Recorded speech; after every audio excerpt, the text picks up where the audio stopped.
সর্দার SMA type রোগে আক্রান্ত। এখানে দেখেছি একদিনে কোটি কোটি মানুষের মানে কোটি কোটি টাকা এসছে, যাতে আমরাও চাইছি যে যেহেতু আল্লাহর ঘরের জন্য মানুষ এত এগিয়ে এসেছে, নিশ্চয়ই আল্লাহর ঘরের বাচ্চার জন্য মানুষ এগিয়ে আসবে, সেই জন্য আমরা এসেছি এখানে। কি বলবেন আজকে এই যে বাবরি মসজিদ যেখানে তৈরি হয়েছে একেবারে জনপ্লাবন, সেটাই আমি যদি আমার ছেলেকে একটা বাবুর নাম রাখি, নামে কি এসে যায়?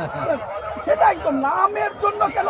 এখানে তো কোনো রাজ্যের টাকা নিয়ে হয় না, কোনো রাজ্যের পোশাক আমি থেকে টাকা নিয়ে হ্যাঁ, আসা হয় সেটাই। না। আমি তো এটা আমার সরকারি মানে সরকারি কোনো ট্রাস্টের টাকা নিচ্ছি না, মানুষের জনস্বার্থের মানে জনগণের টাকা নিয়েই এখানে তাদের মসজিদ বানাচ্ছে, নিজস্ব জায়গাতে বানাচ্ছে, তাহলে তো কোনো সমস্যা হতেই পারে না। আমি যে নামই খুশি দিতে পারি না কেন?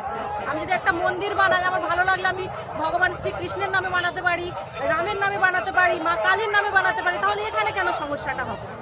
এটাতে আমি মনে করি যে কোন নাম নিয়ে এরকম ভাবে সমালোচনা করাটা ঠিক না, এটা আমার ব্যক্তিগত মতামত। এবারে কি মানে কিভাবে নেবে সেটা কি বার্তা দেবেন এই বিষয়ে? আমি এটাই বলবো যে এই বিষয়টা নিয়ে যাতে মানে না হয়, যেটা হচ্ছে সেটা হতে দিন। এটা যেহেতু আমরা গণতন্ত্র দেশে সবাই সমান অধিকার, যে যে যার নামেই মসজিদ করতে পারে, মানে সবাই